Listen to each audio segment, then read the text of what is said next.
It is 8:02 here on Kincade and Sal Tunis, 97.5 The Fanatic, and it's a Friday with Fadool. Good Amy morning, Fadool everyone. in studio. Amy, happy unofficial start to the summer despite us all wearing sweatshirts and sweatpants. Great. I was getting dressed and I was like, I'm going to need a sweatshirt today and pants. So And a long sleeve shirt under it. tomorrow we're doing Lithuania Day at my parents' house because the weather looks like crap. Yeah. Everybody is trying to come up with as many creative ways. So I called my sister weekend. and I go, hey, we're going to do Lithuania Day because they're going down too. It's going to be a full house, man. Can't wait. And I was like, believe it or not, we're going to have bad weather Memorial Day weekend. It's the most hyped up, under-delivered 3-day weekend. I would say of the last, let's just throw a number at 15 years. You could probably count on one hand the number of nice Memorial Day And I think weekends. last year was actually somewhat Last year nicer. wasn't terrible. It wasn't. That's where our bar is. Wasn't it's terrible. not terrible. Yeah, it was wasn't not 50 terrible. and rainy. So that's where I was like, oh, well, look at this. We had Just a nice a day couple for the days ago. golf tournament. I remember it was nice. Memorial Day golf tournament was nice on the Sunday. Yeah, I do that's feel like about that. it. Yeah, I do feel like there was like one or two. That was This it. is like, But there's epic. also, if it's 75 degrees here, that means it's 60 down the shore. Yeah, it's chillier. It's actually not that. Yeah. Like, I make them, I can't wait to go down The to shore's Jersey going to Shore. be, though, I thought they said last night in the news, if I'm not mistaken, that the shore was going to be actually warmer than Philly. It's still going to be exceptionally rainy. Yeah, yeah. It's not, But the it might shore, be warmer, it ain't but going to the be shore drier. was going to be warmer Yeah, than I don't Philly know. was. Well, like, so it What, still like a sucks. degree or two? Exactly. Well, I hope everybody enjoys their 3-day weekend wherever you're Yes. spending it, indoors most likely or outdoors. Enjoy yourself. Amy, so yesterday we had the press conference of Sean Mannion and Vic Fangio. And Vic Fangio, the great baseball mind that he is. I just like how he always ends his press conferences. He would rather have an entire press conference about the Phillies than he would about the Eagles defense. There's no doubt in my mind. And I would be here for it. There is a 0% chance that we can get Vic Fangio on the show, unfortunately, because of contractual obligations. Right. There is at least a 0.1% chance that if I ran to Vic Fangio and I said, hey, strictly Phillies, would you come on the show? And he might say yes. Yeah. At least a 0.1% He at least would think chance. about it. Oh, Yeah, no, he would absolutely. Think about it. I'm not real happy with the Phillies. Oh, wait. So, Amy, when Sean Mannion spoke, you're going to get as much as you're going to get out of an introductory press conference. We talked about it earlier. Like last year when Patullo spoke, we were like, all right, this guy sounds like he knows what he's talking about. It's just, can he do it? And we quickly found out that he can't. Yeah. The one big thing that we're going to keep an eye on is just how much is this Sean Mannion's offense? The same question we asked about Kellen Moore a couple of years ago. This was Sean Mannion yesterday talking about the blend, the red blend. The blend. That is his offensive ideas and what has worked in the past with the Eagles. Yeah, that's a great question. Kind of like I spoke to before, it's a blend. It's a blend. And obviously there's things schematically that we're bringing. There's things that the Eagles offense has really thrived with doing in the years past. So, in terms of the verbiage, the terminology, it's a process of seeing, hey, what makes sense to keep? What are things that, with some of the new changes coming in, need to change? So that's something we've looked at really from day one, understanding kind of the background of the scheme here, what are some of the things we want to add, what are the things we want to tweak, and how do we build kind of the language of our offense. But that's been a great process. It's there's elements that are new and there's elements that will remain in terms of terminology. But that process has been a lot of fun because ultimately, like I said before, it's all about bringing something to the table and then how can we continue to make it better? How do we continue to build it, streamline things? And that's really the whole process of the language of the offense, is really a good example of kind of where that takes place. So we got into a discussion earlier about, do you want it to be completely new? And I said out loud, I know I might be over the top sometimes. I might overreact occasionally every once in a while. Occasionally. Every now and again. If I could completely erase what the Eagles have done the last couple of years, I would erase it. Wow. I would hit Control Alt Delete. Insane. I would. So would I. If it was on paper, I would get a bucket of whiteout and dump it on top and say, let's start over. I don't care if it's what Jalen wants. I don't care if it's what Nick wants. I've seen them win a Super Bowl. I've seen them copy-paste offenses instead of Control-Alt-Delete, and then the next year they get crushed because of it, even though they have winning records. The offense is non-existent, and they lost in the playoffs last year because of that offense. So we have a poll running, brought to us by Dr. Avondale Appel and Iron Mountain Men's Health. It's always strong in the morning here. Connor, tell us what it is. And John, well, I know what it is. The results are pretty interesting. I'm going to be surprised when I hear this. Do you want a totally different offense for the Eagles this year, or are you okay with blending in concepts from previous years? Two options, obviously. Totally different offense has 55% of the vote. Okay with the blend has 45%. I'm surprised 45%. I can't believe it. I'm shocked that many people are okay with the blend. Well, I think it's because it includes years, not last year. I think that's the key for me. I would probably vote for that one. So include me in the 45%. But here's the thing. Because of the wording? Because it said years. So at any point in the previous 5 years, would I take anything from that? I probably would. All right, let me ask you about 2 years ago. The year they won the Super Bowl. And I'm not trying to put you in a weird spot here. What did you like about the Eagles offense? And you can't say it worked. The commitment to the run game?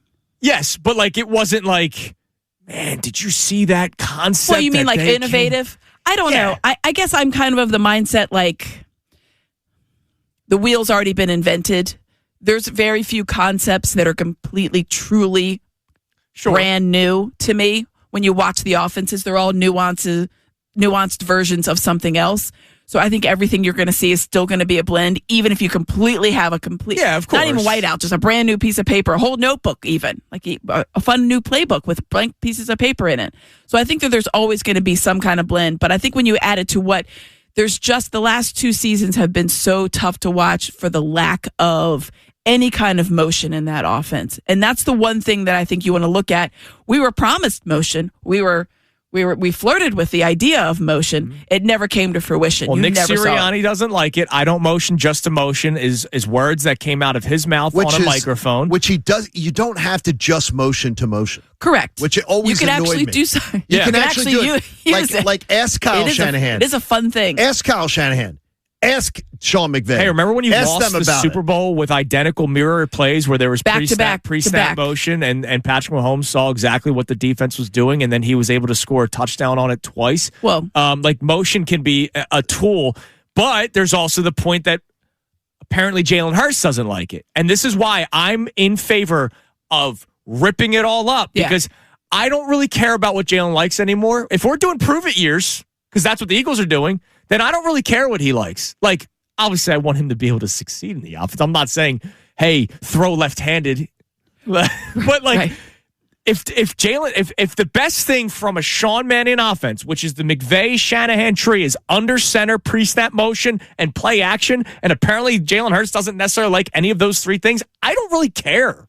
Yeah, I think that's where I would be leaning towards the 55% of the voters because I would want to have more of that. But I think blowing it all up and not having a single thing that would at least give your quarterback some kind of comfort level, no matter how elementary or what were the words used last year? Predictable that they can be. I think that you have to have that in any offense. You have to have something that's going to be reliable. Are you looking for continuity? I'm looking for some continuity, and maybe it's just a comfort level, and maybe it's just as simple as a tweak like Kellen Moore did to some of the plays to include Dallas Goedert in a way, because we all know tight ends are very important. One thing Patullo could do, he was the only guy that found out how to make Dallas Goedert work in the red zone. Did he? Or was it just the Leffler thing? Or was it Scott Leffler? Yeah, I know. Well, but it doesn't matter. You guys just whited that all out. So it's gone now. I just think that those were some really good ideas, and I know the McVay / now Mannion offense is very tight end oriented at times when you look at how they've run it out in LA.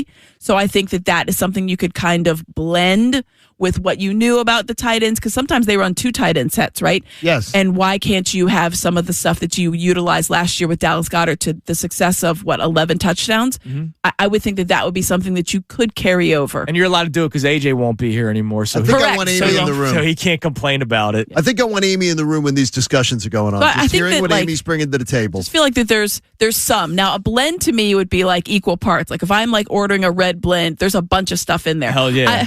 I think we have to be a little bit. I like the red blend. Red blends are delicious. Really delicious. Because you get all the best of both. It's like a mutual fund, right? You get all these little stocks. Connor made a good analogy. The 90% cotton, 10% polyester. Yeah, the T-shirt blend. Fine.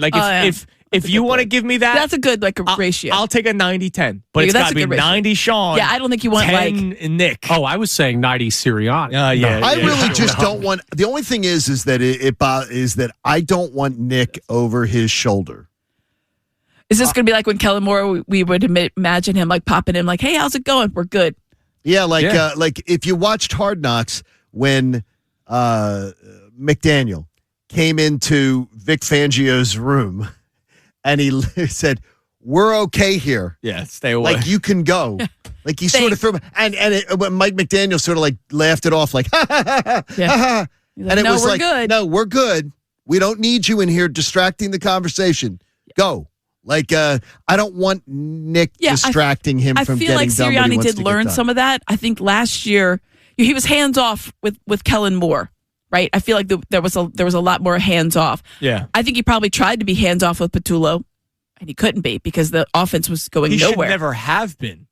Just saying. Well, I mean, but that was the idea, was right? Boy, that was he hired the wrong He guy. hired his friend. Oh my God, I can't believe that we But didn't allow you know it. what though, Howie takes a bullet for Yes, this. he does. Well, Nick Or he won a should. championship. Well, the guy- he deserves it. He deserves it. No, he doesn't He's been in there a deserve. long time. He didn't deserve to. Obviously, some misplaced loyalty. His press a little conference bit. with Miami was like, "Yeah, I helped build it. Get You know, from the out of here. ground up. Yeah, you know, I was there built building the that from city the ground up. on rock and roll. All right, what do we have on the text line? Davis on the text line. Feel the Davis difference. Check him out in Burlington. All right, so this texter checks in, Mark from Hatboro, and says, I'm not A.J. Brown. I don't care how it gets done as long as we get wins. So I'm looking for play efficiency. If that's a blend and has to be, then it is. No negative plays, no 0-yard plays, and I'll be happy. Well, Okay, so that's a smart mentality, I guess. On yeah, look, as long as it wins, I get what you're saying. But like last year, they won. They won 11 games last year. And the great Twitter account. But what did it win? Right. The elongated toilet bowl has chimed in on social media. Keep the offense that can't pass for entire halves. Definitely want that. Yeah, see, I think that's where it's going to get conflated, where people are being like, "Oh, I don't want any part of it." We're not saying you want the bad parts. No, but I agree with him. Like when I hear do what works. Well, they won 11 games last year. They won the division, and all season we you? said this is going to bite them. And what happened in the first playoff game? Yeah, but that's as a whole. We can't look at last year and say the offense did not work. Like it worked 0% of the time. Well, they were 30th. Yeah, I can say I feel comfortable. I feel comfortable saying that it was completely unacceptable. Closer last to year's 0 offense. than 100. Yes, but closer to 0 is not 0. The Titans and the Jets had worst offense. Great company. I will tell you that with what they spent on offense and the talent they have on offense, last year was completely unacceptable. I want none of it. Well, I think that's short-sighted because there were things that worked last year. There was not enough that worked last year, and there was more to the conversation than just. Well, and also the things that worked, they just kept using them. So Exactly. It became a lot more predictable. If it's like 10%. even I can defense that, right? That's a problem. Hey, this keeps working. Let's just go back You know to what? it. Let's just Dallas. What are you doing? Hey, how's it going? All right, Amy, we're building the perfect beach today. We would like your answers from the first two to be included, even though Connor believes we could stop the count for the first topic, but we will still allow people to chime in on the Davis Honda text line. We're building the perfect beach day by popular vote.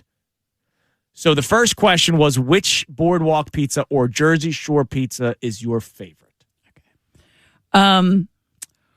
Let's see. There's so many, but I'm going to go with Sam's. All right, so you're Sam's. That's been like the second most. And I thought that'd be legitimately, and it's not because it's the sea salt air, though that is an actual ingredient. Oh, yeah, it is. It's an actual ingredient. They have an open air.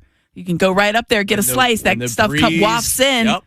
I think that's legitimately. You know how they used to salt meats back in the day on the shore? They used to just hang it on up. Yeah, that's how they used to do it. The It's folks a are in legit there. ingredient. That is like the closest to, for people that have been to a Waffle House, Sam's is like the closest thing to a Waffle House. Yes. Waffle House. You don't know how it gets done. It just comes out. Now you're speaking my language. And you're like, that's amazing. And it's piping hot. They're out there. The guys are all in a assembly line, and they're just like, making the pies. It's great. I think that's a pretty good pizza. There's never been a Sam's hotter person. slice of pizza than anywhere on the Jersey Shore. Like you burn your mouth. You are guaranteed mouth burn. Because you're so excited to eat the pizza. Yeah, because you're starving because you've been on the beach all day.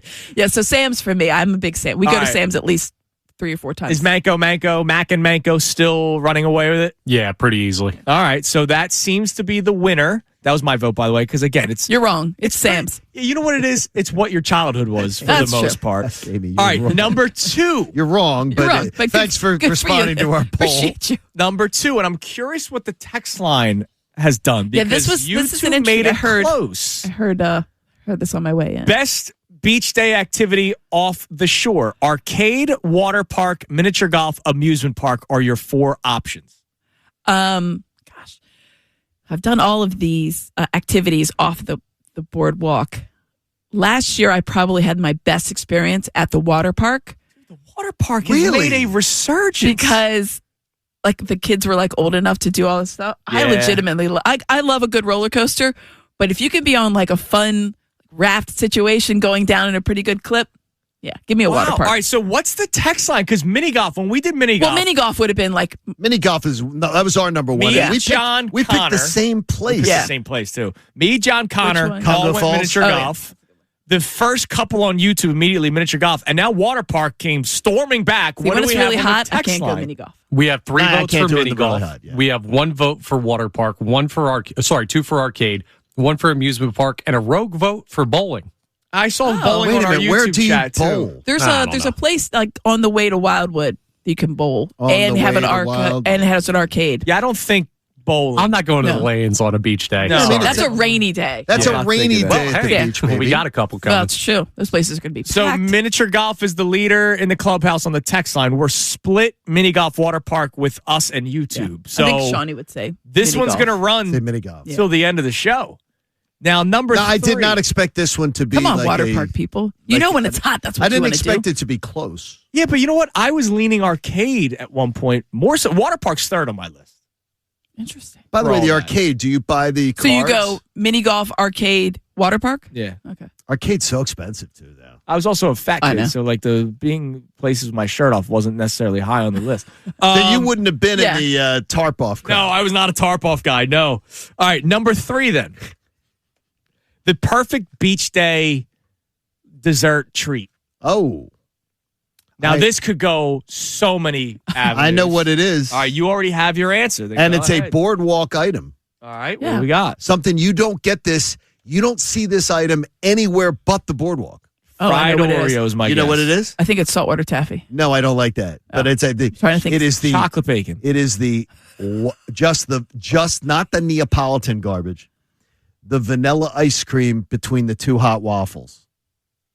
I don't think I've ever had that. Oh I haven't my either. gosh. I've made that at my house. Oh my gosh. On the boardwalk, Amy. The boardwalk waffle ice cream sandwich. Interesting. It's a thin Neapolitan white ice cream sandwich. It's like an ice cream sandwich thing with 2 thin waffles. Not like a chipwich. And they are fresh off the Who doesn't love griddle. a chipwich? They put the ice cream in it. Interesting. They give you it in a little sleeve. And I can tell you the smell of the hot waffle. I can smell it right now. I'll take one. And I don't even like ice cream that much. All right, Amy, what would your answer be? Core Brothers. I love Core Brothers. I'll be honest. So that's custard. Yes. Right? If you can walk by a Core Brothers and not get something after a long day on the beach or at the boardwalk, like you have. So you have the will. Put down custard because there's multiple custard stands, but I'm with you. That's my answer is custard. But if you're doing specific, I'm with you. Core Bros. It's awesome. The twist. The tremendous. twist. Connor?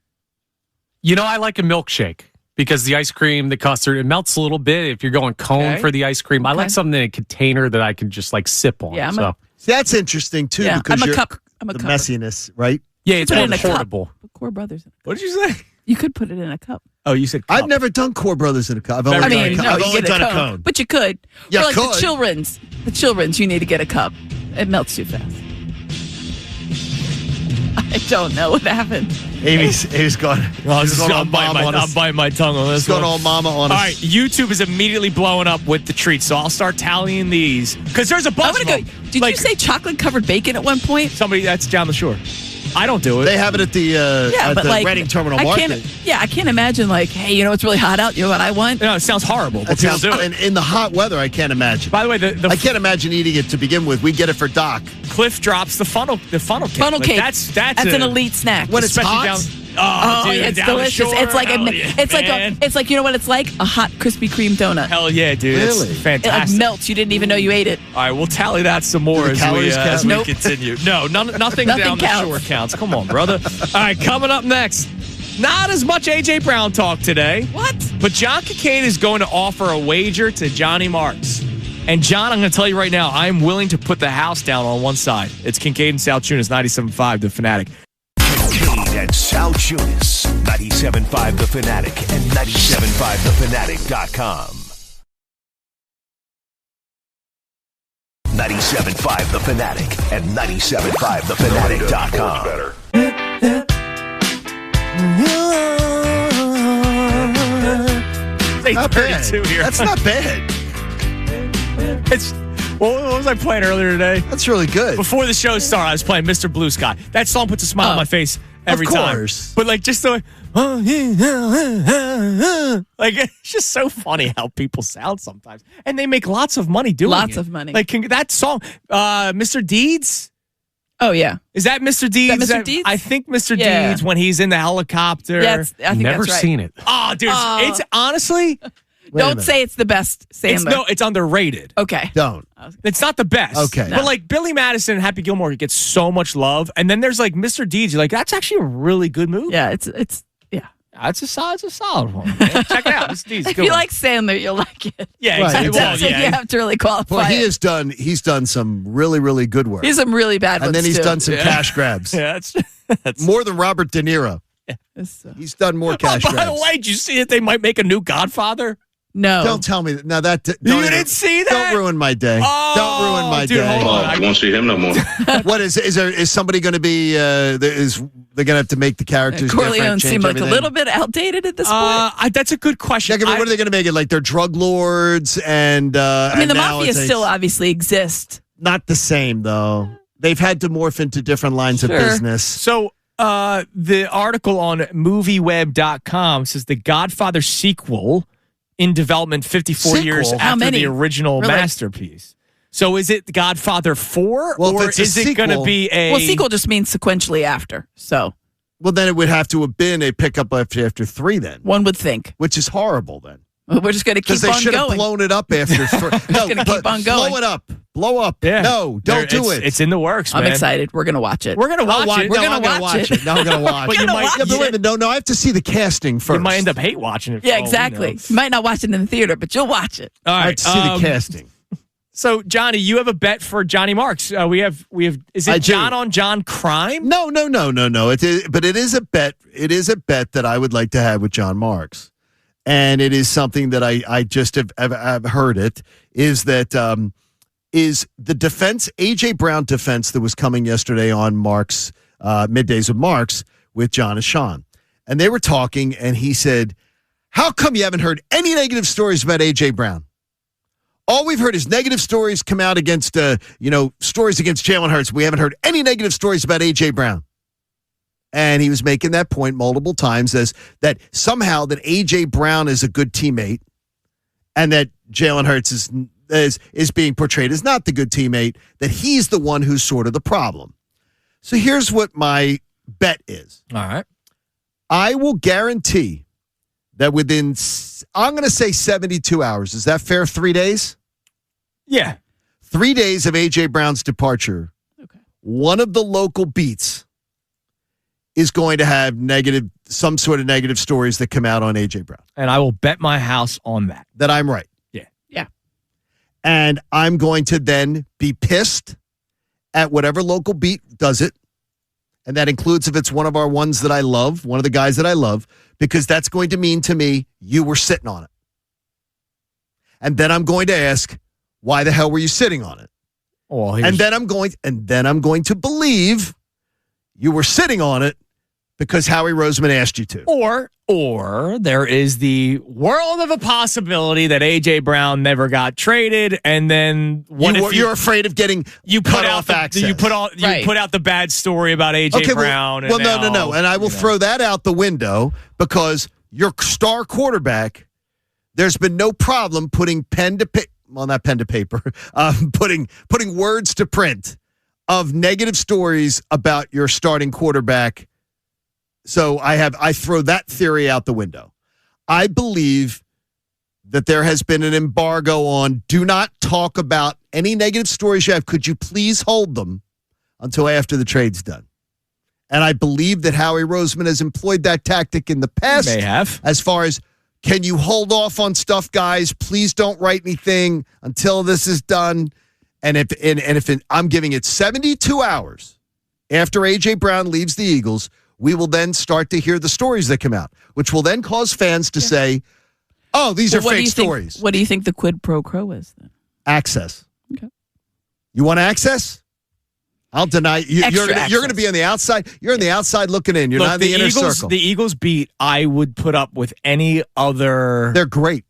Beat across the National Football League. And I do believe a lot of it is because of the access that they get. Mm-hmm. There have been articles. But there is quid pro quo. About that's not Howie unusual Roseman's manipulation with world. the media. Correct. So, but I do believe Howie's or somebody within the Eagles organization is always willing to talk. And maybe you have to do the give and take a little bit with that. You have done the journalist job far more than Andrew and I have. So I ask you, what do you think about that? Yeah, I mean, do you believe that that's going to happen? I believe that is probably going to happen. I think that there's a very, very good likelihood. I would think there's going to be some stories that come out regardless, because there's no longer whether it was an overt or implied quid pro quo. I think there's always going to be that story that comes out because no one was going to tell it, or they weren't going to tell it fully until he left. Because even if it's not dictated by the general manager or front office or whatever, there's certain relationships that you don't want to burn until that player is gone, or you can't even touch. Right. So if I'm getting my info from another player or another staff member and they're telling me you can't say this until he's gone, or I can give you a little bit of it, but I can't tell you the full story until he's gone, that's stuff that's on them. That's not necessarily Howie Roseman, but I feel like there's probably the Howie Roseman stuff too. I mean, these guys, the beat writers, have great relationships with so many people. And they get so much access because of that. Yeah. But I feel like some of the stories just come from other players and other staff and other people that are around the team. And some people just they're not comfortable telling you the full story until that player is gone, right, in case it comes back on them. So that's a lot of what some of the reporting happens when you have players leave, and you see it across all sports of oh, I didn't hear about that. Well, yeah, the guy's gone now, so people can talk more freely. And this is where, though, I think that some of our listeners, when I will apologize, that some of the times I don't give the listeners or give fans the benefit of the doubt when they're suspicious of media and everything. I think if you're sitting on a story like that and then you come out with a story when somebody leaves, it then I would think it would give everybody a reason to be suspicious that, okay, so you sat in a story? Oh, and let's face it, that story that drops, and I agree with you, within 72 hours, is already written.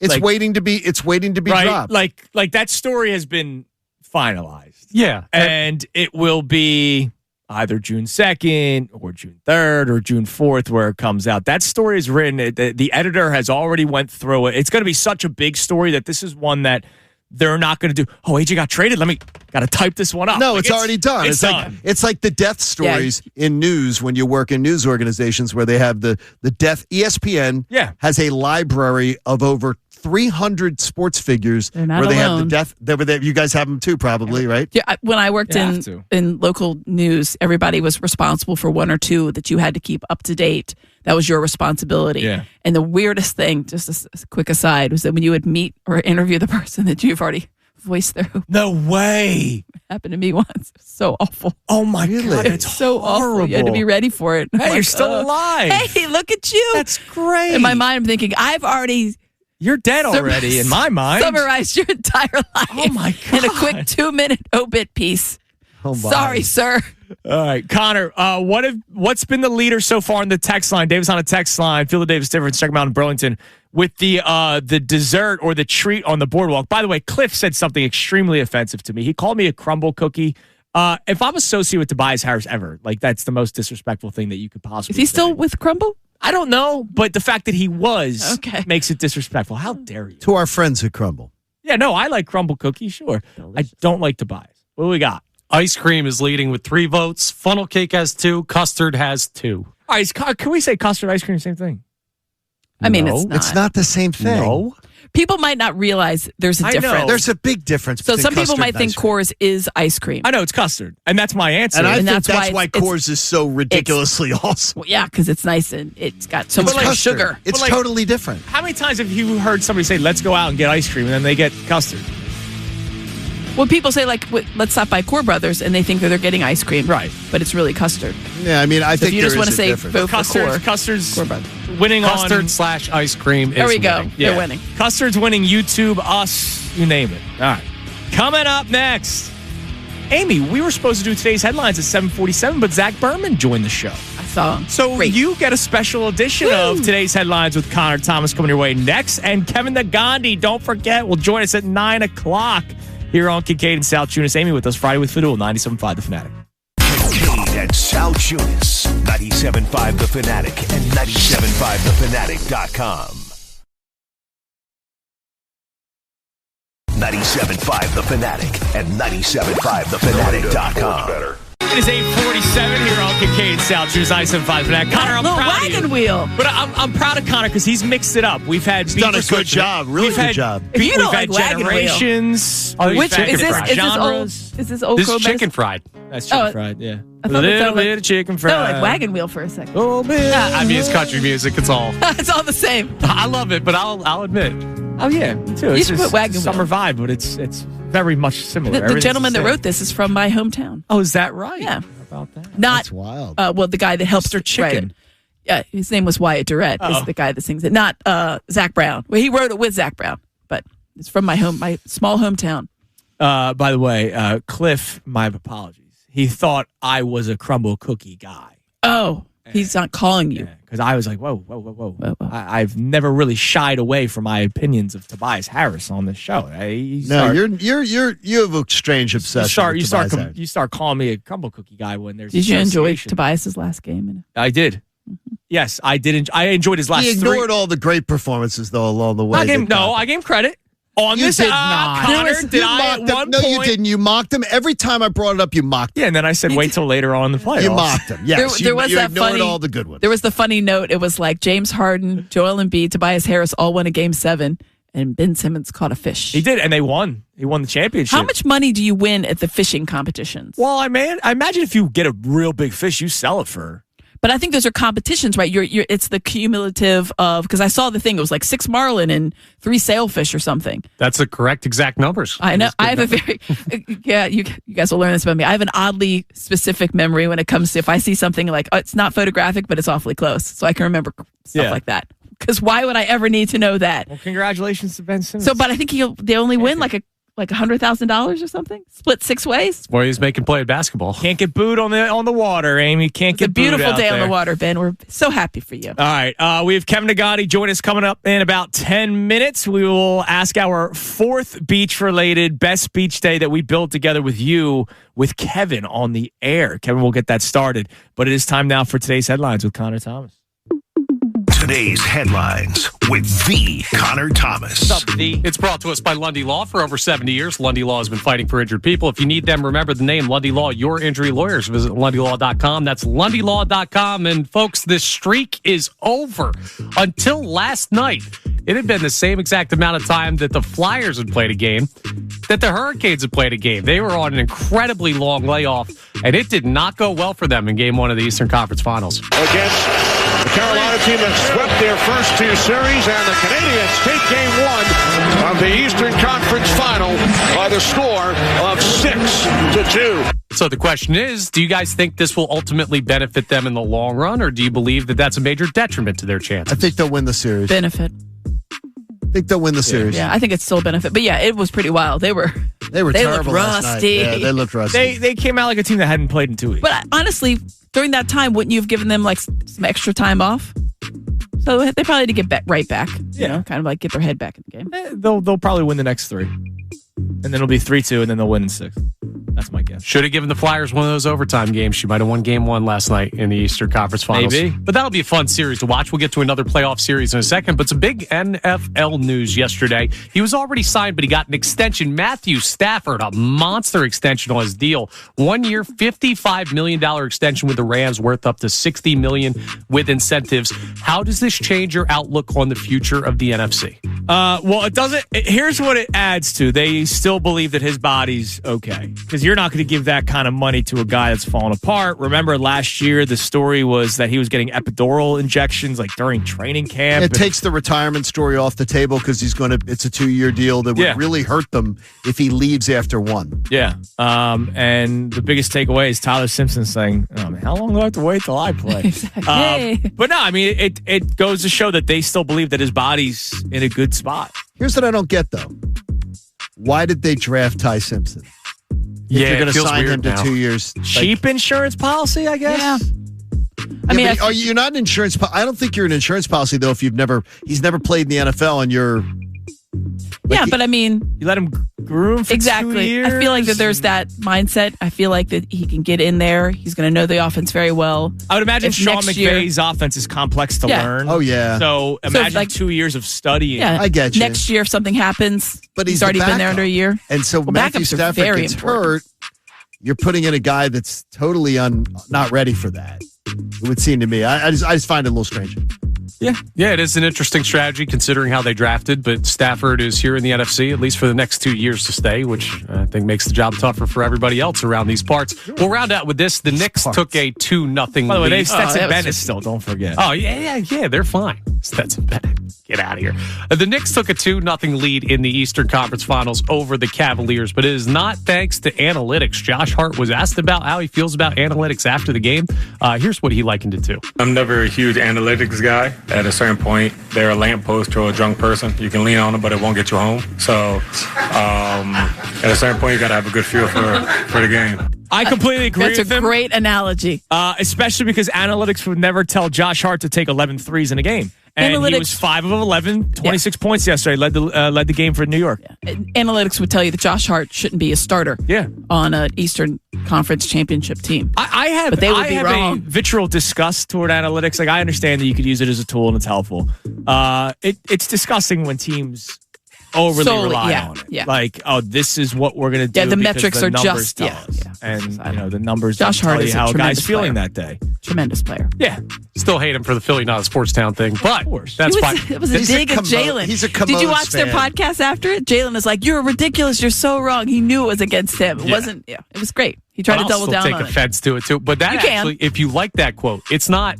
Originally, people thought it might have been a Jay Wright quote. It's actually Jay Wright's father who initially termed that, and Josh Hart got that through playing for Jay Wright at Villanova. So that comparison's been around for a while there, and that's today's headlines. All right, great job, Connor. Coming up next, we will be joined by our man Kevin Nagandi, who joins us on Fridays at 9 o'clock, and we have to ask him the shore-related questions. We're building the perfect beach day by popular vote.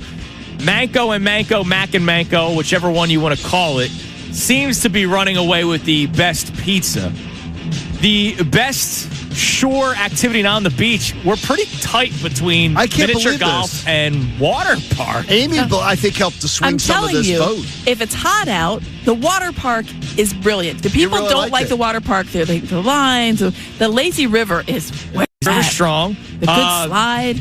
It looks like Custard's running away with it. We'll see. And then we have a fourth one that Kevin will be the first one to answer coming up next. Wow. And, of course, sports stuff, too, here on the Fanatic.